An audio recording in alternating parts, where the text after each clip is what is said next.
Sebenarnya kalau menurut aku pribadi nggak ada yang perlu Lesti klarifikasiin ya gitu. Dari sisi juga udah punya lawyer.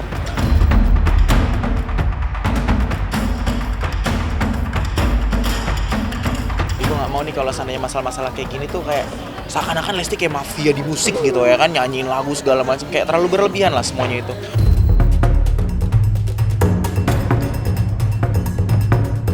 Kalau sana nanti lo di blacklist sama stasiun TV, berarti salah siapa? Salah diri lo. Bisa juga salah asistennya, karena asistennya berkoar-koar.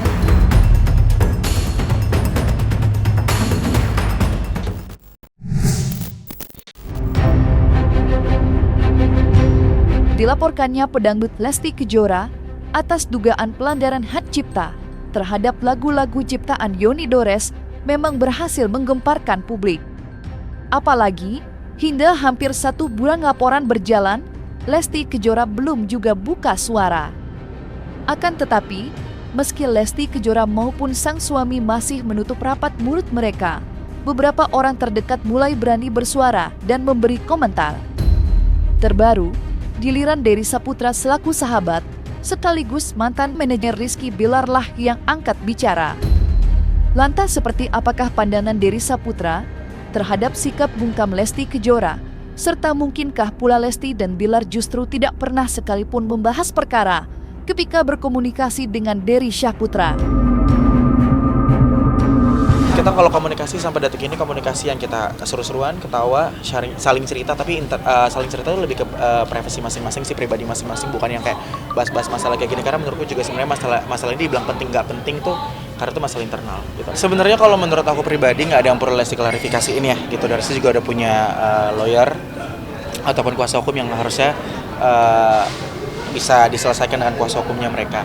Karena bagaimanapun Lesti sama Bilar adik gue segala macam, mereka tetap jadi sahabat gue sendiri. Bilar juga talent gue dulunya segala macam. Jadi gue nggak mau nih kalau seandainya masalah-masalah kayak gini tuh kayak seakan-akan Lesti kayak mafia di musik gitu ya kan, nyanyiin lagu segala macam, kayak terlalu berlebihan lah semuanya itu. Contoh-contohnya kayak gitu. Dan sekarang kayak gue juga jadi agak-agak ngeri ya, setiap talent-talent gue nanti ngeluarin lagu segala macam, ngeluarin lagu, pencipta lagu nuntut hak segala macam. Lama-lama di Indonesia nggak ada penyanyi loh, jadi pelawak semua gue kasih tau. Karena penyanyi jadi pelawak semua. Dari awal nggak ada niat apapun, nggak ada ya, nggak ada motif apapun. Jadi kapanpun semuanya kembali lagi ke Pak Yoni Dores, karena memang niatan awalnya nggak ada apa-apa. Cuman langkahnya kalau udah berjalan menuju tujuan, langkahnya nggak mungkin berhenti di satu tempat gitu lah. Dia harus sampai ke tujuan gitu. Udahlah, stop lah. Kalau seandainya memang ada masalah kayak gitu, jangan di-up sosial media dulu. Ketemuin dulu. Kan ada pihak label, ada pihak manajer, ada pihak segala macamnya. Ketika nanti ada salah satu yang emang ada jalur tengahnya, maksudnya kayak ketika udah diobrolin ada jalur tengah kan lebih enak. Kalau kayak gini kan kayak, wah udah ngotot di sosial media, yang ini udah ngotot sosial media nggak akan ada kelarnya. Dari kami sebagai kuasa hukum mungkin ingin menyampaikan kita masih menunggu proses yang sedang berjalan. Jadi mungkin kita sama-sama masih menunggu saja nanti ke depannya perkembangan akan seperti apa, nanti kami akan update lebih lanjut. Nah, intinya kami sangat menghormati dan sangat menghargai keputusan dari beliau yang memang saat ini sedang melakukan upaya hukum. Dalam kesempatan yang sama, Dery Saputra pun turut membagikan pandangannya terhadap perkara dugaan pelanggaran hak cipta yang kini membelenggu sang sahabat. Dery bahkan tak segan untuk menegaskan bila manajemen yang kini menaungi Lesti Kejora terbilang sangat profesional, sehingga kecil kemungkinan adanya perkara dugaan pelanggaran royalti seperti sekarang ini.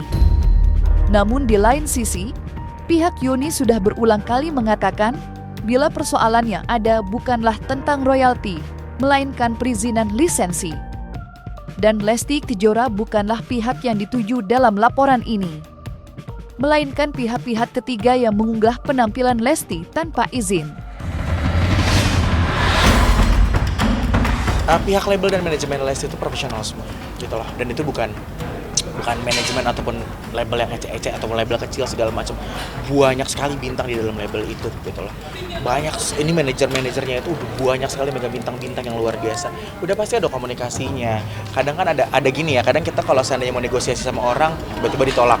Mau ngomong kayak gini ditolak, ntar giliran udah booming, disikat. Kayak orang casting tau gak lo? Kalau namanya belum naik nggak bakal dipakai di PH. Kalau udah naik dikejar-kejar. Itu udah biasa, lu mulai di entertain. Cuma Dulu kalau belum ada sosial media, waktu gua kecil, nyokap gua masih di stasiun TV ya, nggak ada nih masalah-masalah kayak gini. Ada masalah apa gede? Masalah dulu artis senior yang punya bermasalah sama PH, dikomunikasiin cepet selesai. Kalau ini mah apa? Di up di media, kata-kata di sosial media, dituntut seenaknya. Angkanya gua nggak tahu hitungan dari mana mereka. Gitu. Jadi kayak pokoknya cepat selesai lah. Jangan sampai ada keributan lagi kayak gini segala macam. Jadi sosial media itu tempat yang benar-benar positif lah. Jangan apa-apa tuh bumerang, sikat, hajar. Viral dikit, sikat. Gitu loh. Udahlah, jangan. Itu yang menjadi masalah selama ini, yang dapat komentar-komentar dari netizen, pakar-pakar hukum lainnya, substansinya nggak ada yang ngerti, tetapi berkomentar dan mengejas, ngambil kesimpulan gitu loh kan. Jadi di sini ada namanya mekanika rek tadi, bukan mekanika rek itu bukan masalah royalti, masalah izin lisensi itu aja kok. Jadi saya jernihkan laporan polisi yang kemarin itu ya Bang Ilham ya, itu dibuat untuk kepentingan mencari tahu akun-akun ini, begitu. Akun-akun ini karena patut diduga akun-akun YouTube ini yang nama-nama pemilik akunnya bermacam-macam ini menggunakan posisi lagu-lagu ciptaan yang Bang Yoni dan penyanyinya adalah Lesti Kejora, tapi patut diduga mereka belum atau tidak membayar royalti karena mereka lewat YouTube kan. Tapi di sisi lain mereka menerima yang namanya komersil. Jadi menerima dari YouTube, menerima juga dari pelanggan. Jadi kalau mau mendengarkan akun mereka harus berbayar. Itu yang sudah kita dapat. Inilah yang kemudian mau kita cari lewat laporan polisi tadi. Jadi laporan ini bukan berarti menyasar kepada Lesti Kejora, tapi menyasar kepada akun-akun yang ada tadi. Jadi itu tadi yang kemudian saya sudah dapat kejelasan dari Bang Ilham, itu memang tujuannya laporan polisi. Tapi karena laporan ini sudah berjalan, ya baiklah, kan ini juga terkait dengan hak dari Bang Yoni dan terkait dari gunanya Undang-Undang Hak Cipta. Jadi ini kita biarkan berjalan dulu untuk menyasar akun-akun ini. Jadi itu jelas ya. Jadi tidak serta-merta kemudian kita mempersalahkan seorang Lesti Kejora, tapi lebih kepada mencari tahu siapa-siapa yang kemudian menjadi pemain-pemain yang kemudian melanggar Undang-Undang Hak Cipta.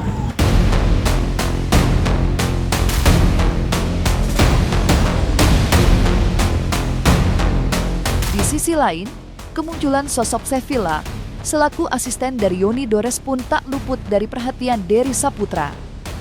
Ya, Dery mengaku bila apa yang diucapkan Fevila tentang Lesti Kejora sempat menimbulkan percikan api amarah di dalam hatinya.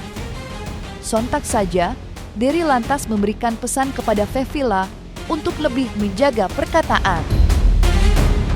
Karena bukan tidak mungkin aksi berapi-apinya justru memberikan imbas cukup besar dengan dampak negatif pada kehidupan Yoni Dores. Lantas benarkah Dery Saputra merasa sikap Sefila terbilang sudah melampaui batas? Dan sebenarnya ini agak terlalu berlebihan sih. Kalau yang nggak tahu jangan ikut campur, apalagi yang menggebu-gebu. Karena gue sempat ini juga ini agak greget sama yang baju hijau. Kalau apa gue nggak tahu baju hijau, jaket hijau atau segala macam. Kalau seandainya memang lo tidak tahu dan job desk lo bukan ada di sana, jangan bersuara seenaknya. Karena sama aja lo kayak makin ngebumbuin segala macam gitu. Pertama memang itu salah saya untuk jadinya kelihatannya bicaranya seperti itu. Padahal kan itu saya sebelum nyanyi itu tuh ada saya ngomong yang lain dan ditanyanya hal yang sebenarnya bukan ngarah ke situ. Sampai itu sebenarnya ada yang diedit. Sedangkan yang bicara saya yang baik-baik, yang saya bilang Mbak Lesti tolong dong, Mbak Lesti kan tuh panutan, semua orang kan fans, semua ya kalau saya lihat Dede itu di TV, kan saya hanya bisa lihat di TV. Yang sepenilaian saya, pasti Lesti itu orangnya humble, pasti Lesti itu orangnya tuh bijak, nggak ada itu semua keluar di media ya gitu loh. Yang bagus-bagus ya saya ngomong tentang Lesti, saya nggak pernah bilang Lesti suaranya jelek, nggak ada. Saya bilang saya ngefans Lesti itu suaranya luar biasa, saya bilang gitu. Nggak tahu kenapa yang bisa timbul di saat itu. Dan sebenarnya sih tahu saya emosi itu speednya aja ya kan dicepetin ya gitu. Padahal nggak begitu emosi banget aslinya. Sebenarnya lu siapa? Kok sampai sebegitu emosinya? Kan ketika lo teriak-teriak segala macam kan kata maaf itu belum tentu bisa diterima sama semua orang. Gitu. Saya tuh ngefans banget sama Lesti. gitu loh. Dan saya ngelihat apalagi ya kan saya ikut juga ya, saya tuh salut bener-bener kok ada yang bisa suaranya keren banget begini. Sebenarnya bangga juga bagai ranting yang kering itu dinyanyiin sama dia, kenapa nggak bangga gitu loh. Saya juga seneng kalau lagunya, makanya gini, dengan ada yang ketemu dengan Pak Yoni, kenapa nggak nextnya bisa juga dia nyanyiin lagunya Pak Yoni yang memang untuk dia, kan itu. Dan suatu kebanggaan juga mungkin Pak Yoni untuk bisa menciptakan lagu buat dia gitu loh. Mungkin kan silaturahmi itu kan terjalin kalau kita kenal sama-sama kan bisa kedepannya baik-baik. Dan saya tuh sangat-sangat menghargai Mbak Lesti, bukannya kebalikannya. Kalau yang kayak kemarin tuh saya juga suka ketawa sendiri kalau lagi ngelihat tayangan-tayangan di medsos tuh. Ya saya pikir ini lucu banget gitu. Karena memang nggak ada niat ke situ, jadi saya anggapnya lucu aja. Kalau sana nanti lo di blacklist sama stasiun TV, berarti salah siapa? Salah diri lo. Bisa juga salah asistennya, karena asistennya berkoar-koar. Harusnya jangan berkoar-koar, udah fokus aja sama masalah utamanya. Biarkan yang bermasalah berkomunikasi dengan sama orang yang pas haknya gitu, manajernya, labelnya. Nah ini asistennya.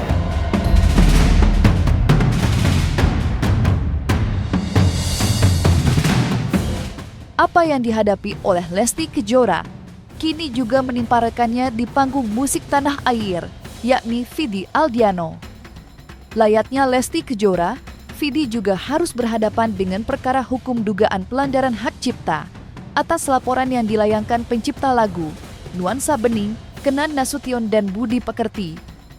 Namun, yang paling mencolok perhatian, Vidi diketahui dituntut membayar ganti rugi sebesar 24,5 miliar rupiah atau menjadikan aset rumahnya sebagai jaminan. Angka itu tentunya tidak muncul begitu saja. Pasalnya, pihak penggugat mempermasalahkan 31 kali Vidi membawakan lagu tersebut tanpa izin dalam acara komersil.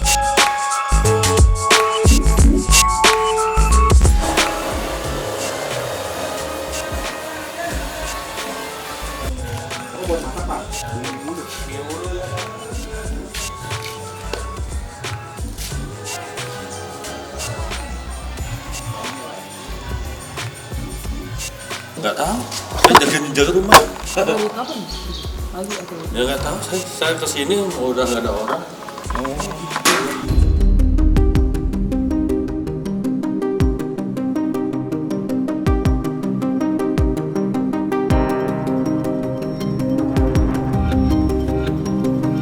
Nah ini terkait penggunaan lagu Nuansa Bening dalam beberapa konser ya, dalam beberapa konsernya Vidi yang tidak meminta izin terlebih dahulu kepada penciptanya yaitu Kenan Nasution dan juga Budi Pekerti ya. Jadi memang dalam beberapa kali pertemuan-pertemuan itu memang ada beberapa kali ya, bahkan mungkin ratusan kali lagu itu digunakan dalam konser dan pertunjukan yang bersifat komersil yang memang tidak ada izin dari penciptanya. Apalagi yang sekarang baru nih, dengan nominal yang gede banget, 24. Ya, Vidi Aldiano ya, 24. Jujur gue dulu nggak tahu lagunya Nuansa Bening. Tapi ketika akhirnya Vidi yang nyanyiin ya gue tahu. Memang mungkin ada kesalahan dari pihak manajemen Vidi ataupun dari pihak label yang belum komunikasi sama pihak mereka. Tapi harusnya nggak usah sampai dipublish kayak gitulah. Dan sekarang yang speak up kalau nggak salah anak dari pencipta lagunya kan. Menurut gue sih mendingan ya udah Pak pencipta lagu berkomunikasilah dengan pihak label, manajemen dan kuasa hukumnya, dirundingin gimana baiknya, gimana langkah terbaiknya. Bukan apa-apa dituntut langsung minta duit sekian berapa puluh M, enak banget. Ada nilainya, nanti mungkin pada waktu sidang biar tim saya yang akan sidang di Jakarta Pusat akan menjelaskan isi detail daripada gugatan tersebut, karena nggak mungkin dong kita sampaikan hari ini sebelum sidangnya dimulai. Kita semua mendoakan buat Vidi, Lesti, dan teman-teman lainnya yang memang memiliki masalah seperti ini, dan buat teman-teman pencipta lagu, mari kita sama-sama kita omongin, duduk gitu. Kita cuman apa sih yang kita mau selain materi, tapi pasti juga karya gitu. Dan aku yakin semuanya sebetulnya sama, ingin kesejahteraan yang baik dan juga ingin karyanya bisa dikenal sampai kapanpun juga. Semoga Lesti cepat selesai masalahnya, Vidi Aldiano juga cepat selesai masalahnya, buat para pencipta lagu juga segala macam. Semoga karya-karya juga luar biasa, dan baiknya semua para yang bekerja di dunia musik Indonesia, kalau ada masalah tombo diomongin dulu, jangan dikit-dikit gara-gara sekarang ada sosial media, di up aja di sosial media, ngeri zaman sekarang sosial media.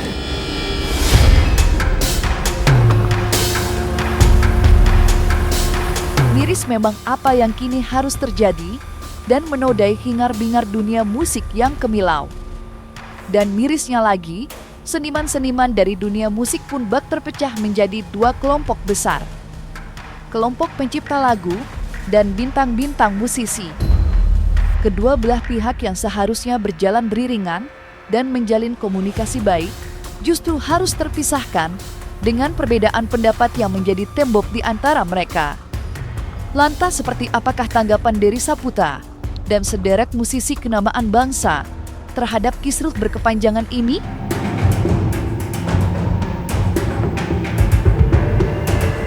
Ini yang kita bilang sebenarnya ekosistem musik ini sedang tidak baik-baik saja. Ini karena aturannya nggak jelas, informasinya ke masyarakat, ke pencipta, ke ekosistem ini sedang tidak informasinya tuh nggak jelas gitu. Akhirnya seperti sekarang kan penyanyi dan pencipta ini menjadi seperti orang yang bermusuhan. Harus ada mediasi secara kekeluargaan. Dulu kan awal-awal ya gue harus akuin beberapa lagu yang kadang dulu dibawain sama beberapa penyanyi zaman dulu tidak terkenal dan akhirnya dibawain sama penyanyi-penyanyi baru dan akhirnya lagu itu booming. Fair dong. Nah memang kalau seandainya memang ada royalti dan segala macam ya diomongin baik-baik aja dan juga ada rasa terima kasihnya karena lagu lo jadi meledak. Karena gue kasihan kalau seandainya ngeliat penyanyi-penyanyi zaman sekarang nyanyi dikit dituntut, nyanyi dikit dituntut. Lama-lama gue nggak tahu dia nyanyi pakai bahasa apa atau mereka mendingan jadi pelawak atau jadi mendingan sekalian masak nggak dituntut kok. Sedangkan masak menu yang lain beda. Ini dikit-dikit dituntut dengan harusnya dibikin kolaborasi gitu. Sebenarnya kalau seandainya kita bikin simbiosis mutualisme ya jadinya tuh sama-sama saling nguntungin, saling ngebantu, saling ngangkat. Jadi lagu-lagu zaman dulu pun masih bisa dilestarikan kan. Kayak wih banyak kok lagu-lagu zaman dulu yang naik banget sekarang dinyanyiin sama penyanyi-penyanyi pendatang baru lah, yang di recycle lah segala macam gitu. Wah, banyak kok. Cuma ya kadang kan kita nggak pernah tahu emosional seseorang ya. Nah kadang kalau udah emosi kayak gini, akhirnya dia udah pecah-pecah, teriak-teriak di sosial media, di media, di acara-acara segala macam. Dan giliran nanti bumerangnya datang, udah nggak dipakai nanti lagi di TV, ya kan? Udah nanti lagu-lagu karya-karyanya nggak dinyanyiin lagi sama penyanyi-penyanyi lain karena pada takut gitu. Menyayangkan aja sih kalau memang kasus ini sampai panjang banget, apalagi ke ranah hukum yang semestinya harus bisa dibicarakan, dimusyawarahkan secara kekeluargaan. Kita bayunin gimana seperti apa baiknya kedua belah pihak gitu. Itu sih sebagai seorang seniman aja lah. Ya dari sudut pandang seniman itu kita juga harus bijak dalam hal untuk menanggapi yang namanya lagu itu di lagu siapa, publishing siapa. Itu yang penting. Udah gitu kalau kita juga kerjasama dengan misalkan disuruh nyanyi ini gitu, kita juga harus tahu dan jelas itu kontraknya bunyinya seperti apa. Itu dulu. Nah, selesai sudah Cumi Lovers. Jangan lupa untuk like, subscribe, dan juga share channel YouTube Cumi Cumi.